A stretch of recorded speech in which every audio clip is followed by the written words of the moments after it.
소외된 인간. 이반 일리치의 누가 나를 쓸모없게 만드는가.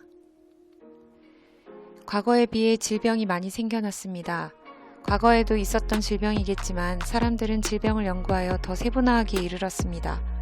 보험을 들 때도 수많은 보장 내역 중 결국 혜택을 받지 못하는 경우도 있습니다. 병도 사람들의 생활도 너무 복잡하고 세분화되었습니다.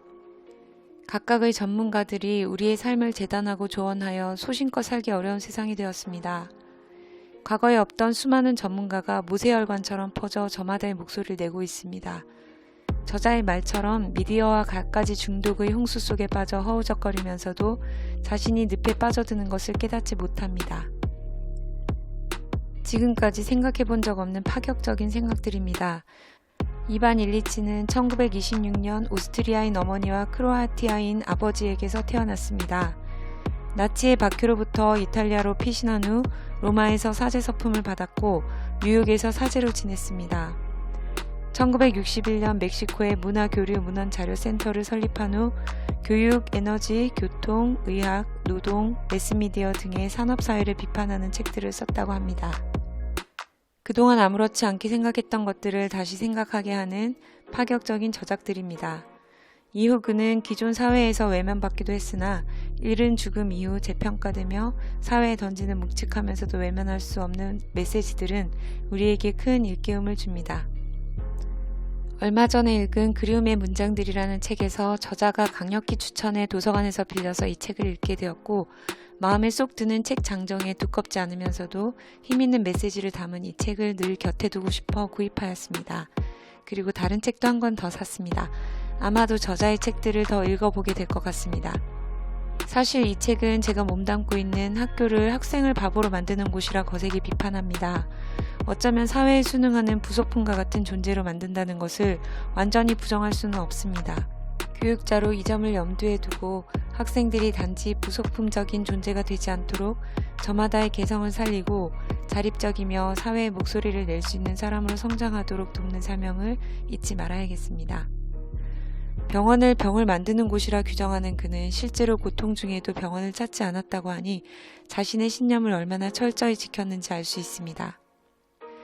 비판의 대상이 되었던 기존 세력들은 그의 목소리가 불편했을 것입니다.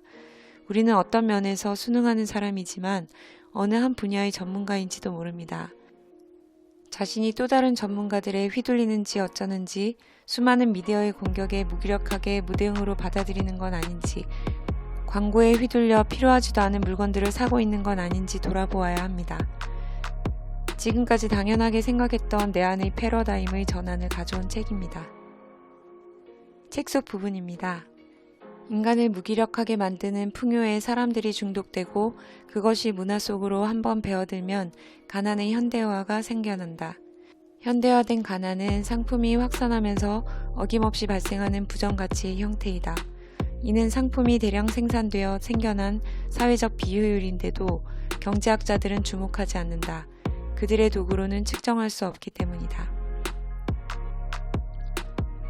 오늘날 산업사회는 제도적으로 낙인 찍힌 다수의 사람이 상호 의존하면서 거대한 덩어리들로 뭉치는 특징을 보이고 있다.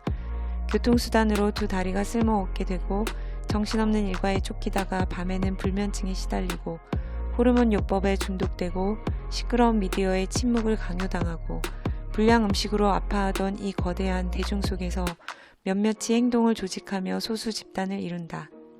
그들은 이제 막 성장하여 반역을 일으키기 위해 뭉치기 시작했다. 그들은 한 시대를 끝장낼 각오가 되어 있다. 그러나 한 시대를 날려보내려면 그 시대를 관통하는 이름이 필요하다. 나는 이 20세기 중반을 인간을 불구로 만든 전문가의 시대로 부르자고 제안한다.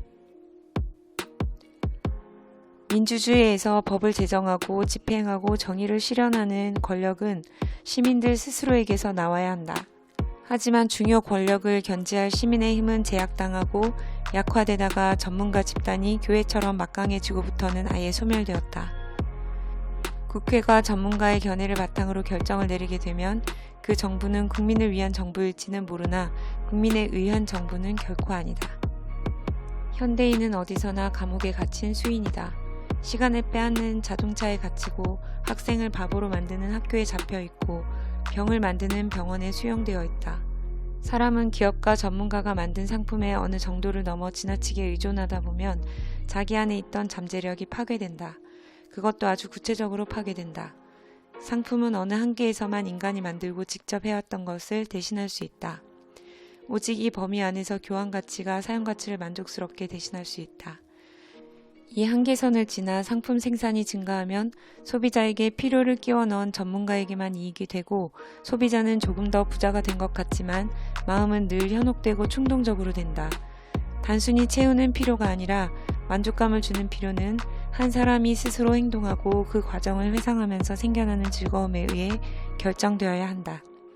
상품에는 한계선이 있어서 그걸 초과하여 늘어나면 소비자가 스스로 결정하고 행동하는 능력을 빼앗게 된다. 저자에 의하면 과거 우리 조상들은 만능으로 무엇이든 할 수 있는 존재였습니다. 양식을 생산하고 이웃의 질병 회복을 도와주고 장례를 함께 치르고 집을 짓고 필요한 물건들을 만들어 쓰던 것에서 멀어져 이제는 누군가의 도움 없이는 먹지도 입지도 만들지도 못하는 것이 당연한 세상이 되었습니다. 돈이 없이는 살 수 없는 하루하루를 보내고 있는 것입니다. 자급자족이라는 말을 들어본 지 오래되었습니다. 손만 까딱하면 손쉽게 물건을 삼으로써 기다림과 제작의 기쁨을 잃어버렸습니다. 수많은 외부의 목소리에 무기력해진 우리들은 이반 일리치의 말을 귀를 기울이고 자신을 스스로 돌아보아야 하지 않을까 생각됩니다. 청건의 약속 켈리였습니다. 감사합니다.